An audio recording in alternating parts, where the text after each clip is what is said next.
πολλές φορές εξετάζω ασθενείς μου εδώ, στο κρεβάτι, για άλλα θέματα. Και όταν ψηλαφώ την κοιλιά τους, ξαφνικά δίπλα στον ομφαλό βλέπω κάτι να φουσκώνει. Πιέζοντάς το εξετάζω και λέω στους ασθενείς μου ότι ξέρεις κάτι, έχεις ομφαλοκύλη.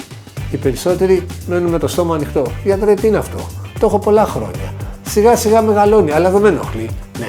Τώρα όμως πρέπει να ξέρεις ότι αυτό είναι μια ομφαλοκύλη. Μια κύλη, η οποία όπως όλες οι άλλες κύλες μπορούν να έχουν την ίδια δυσάρεστη κατάληξη. Μπορεί να κάνει περίσφυξη. Έτσι λοιπόν, αν παρατηρείς γύρω από τον ομφαλό σου ότι υπάρχει ένα εξόγκωμα, ένα φούσκωμα, το οποίο όταν ξαπλώνεις πολλές φορές υποχωρεί, πηγαίνει προς τα μέσα, θα πρέπει οπωσδήποτε να επισκεφτείς τον γενικό χειρουργό, να γίνει διάγνωση για την ομφαλοκύλη και να την διορθώσεις.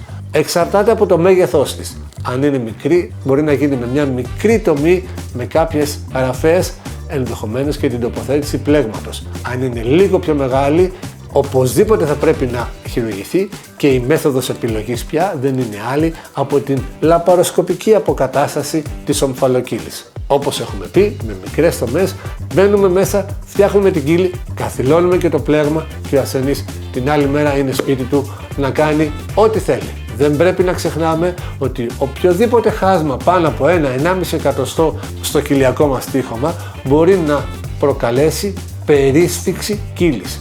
Μια επιπλοκή η οποία θα μας οδηγήσει έτσι κι αλλιώς γρήγορα στο νοσοκομείο, γιατί δεν αντιμετωπίζεται διαφορετικά. Γιατί να φτάσει σε αυτό το σημείο?